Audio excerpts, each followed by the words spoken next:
Dumay, bonjour. Vous êtes donc toujours dans le cadre des séries d'entretiens de Délit d'Images autour de la question faut-il supprimer le ministère de la Culture? Vous êtes notre nouvel invité et on sait que depuis un certain nombre d'années vous luttez contre les gaspillages d'argent public, contre les hausses d'impôts et un certain nombre de subventions et de gaspillages éhontés.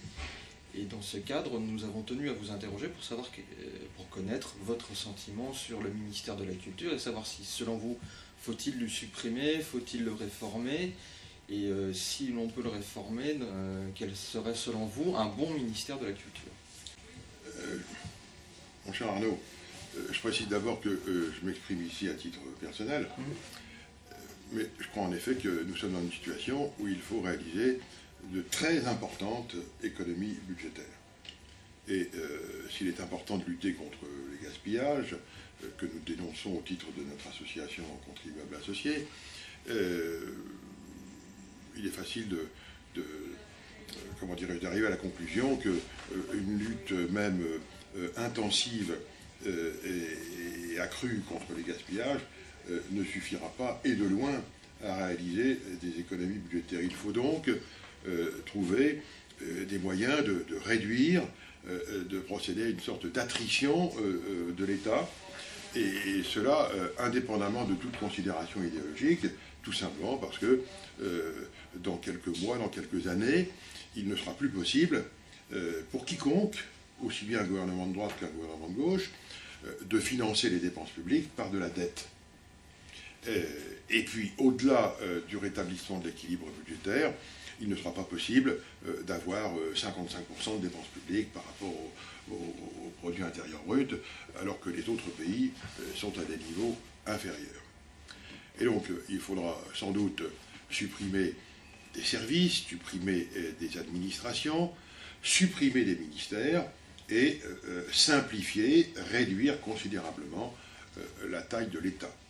Alors, on peut passer en revue les différents ministères, les différentes fonctions exercées par la puissance publique. Et en effet, le ministère de la Culture est un des cas qu'il faudra examiner, non pas dans le cadre seulement d'une politique de rabot, si je puis dire, mais dans le cadre d'une politique où le bûcheron maniera aussi bien le rabot que la hache. Alors, s'agissant du ministère de la Culture, d'abord, je ferai observer qu'il n'a pas toujours existé. Je crois qu'il a été créé par M. André Malraux, donc sous le gouvernement d'un gouvernement de la Ve République, sans doute celui de M. Michel Debré, le général de Gaulle étant président de la République. Est-ce qu'on peut considérer que s'il y a eu un avant et un après ministère de la Culture, avant quand ce ministère n'existait pas, après quand il a été institué, est-ce que la France, les Français étaient plus cultivés, moins cultivés? Est-ce que la culture française était plus rayonnante, moins rayonnante? Bon, je laisse les spécialistes et les historiens en débattre, mais personnellement, je ne suis pas certain que la culture française soit plus rayonnante quand elle dispose d'un ministère de la Culture que quand elle n'en dispose pas. Donc ça, c'est un premier point. Et puis ensuite, est-ce que les autres pays du monde disposent d'un tel ministère? Eh bien, la réponse est non. Si on fait la liste de nos voisins immédiats, plusieurs pays n'ont pas de ministère de la Culture.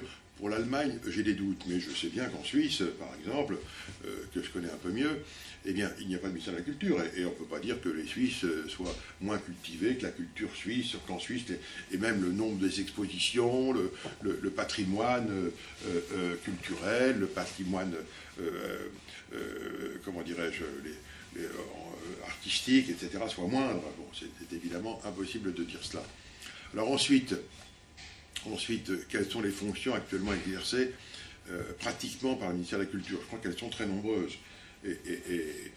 Comment dirais-je, je ne vais pas réviser ma leçon avant de venir vous voir pour cet entretien, mais je crois qu'il y a des fonctions très très différentes, dont certaines devraient être conservées, évidemment, si le ministère disparaissait. Je pense par exemple à l'entretien du patrimoine. Il se trouve que l'on est dans un pays où l'État dispose d'un patrimoine immobilier important et qu'au sein de ce patrimoine immobilier, il y a des monuments, des bâtiments remarquables qui font partie du patrimoine de notre pays.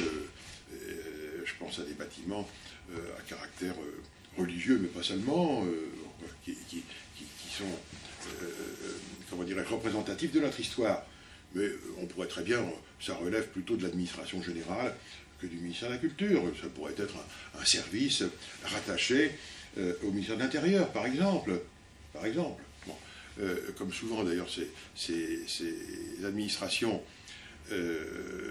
sont décentralisées au niveau départemental et que les services départementaux décentralisés sont sous la direction, sous l'autorité du préfet, ces administrations seraient mieux placées au sein du ministère de l'Intérieur, auquel elles appartenaient d'ailleurs avant la création du ministère de la Culture. Bon. Et ainsi de suite, on pourrait prendre toutes les fonctions du ministère de la Culture et voir comment elles seraient mieux gérées, et en tout cas de façon plus appropriée, et de façon au moins aussi efficace en cas de disparition du ministère de la Culture. Alors reste la grande interrogation sur le subventionnement de la culture par le ministère de la Culture, parce que je crois que ce qui est à mettre à l'actif, entre guillemets, du ministère de la Culture, depuis qu'il existe, avec les grandes figures de M. Malraux et puis de M. Jack Lang, c'est d'une part un certain nombre d'institutions culturelles qui ont été créées de toutes pièces par l'État. On pense aux maisons de la culture et à toutes les institutions qui ont suivi, sous forme de théâtre, de lieux de recherche, etc. Et puis on pense aux subventions, à la création d'une catégorie de travailleurs qui sont des travailleurs culturels et qui sont peu ou prou subventionnés par la puissance publique. Je ne sais pas d'ailleurs combien il y a de travailleurs culturels en France. Je parle de ceux qui sont subventionnés. Mais je ne serais pas surpris qu'il en existe plusieurs centaines de milliers. Et comme il existe des travailleurs associatifs, ou des travailleurs humanitaires, ou des travailleurs de toutes sortes qui vivent principalement de subventions. Et je pense là que ce système, ce subventionnement, est intrinsèquement nuisible. Et je dis cela non seulement parce que je suis un libéral, mais parce que je juge aussi les choses à leurs œuvres, à leurs résultats. Et je ne vois pas, encore une fois, qu'en matière de théâtre, qu'en matière de beaux-arts, qu'en matière sur tous les plans, on puisse se prévaloir d'une supériorité quelconque sur quelques pays qui n'auraient pas ce foutu ministère de la Culture.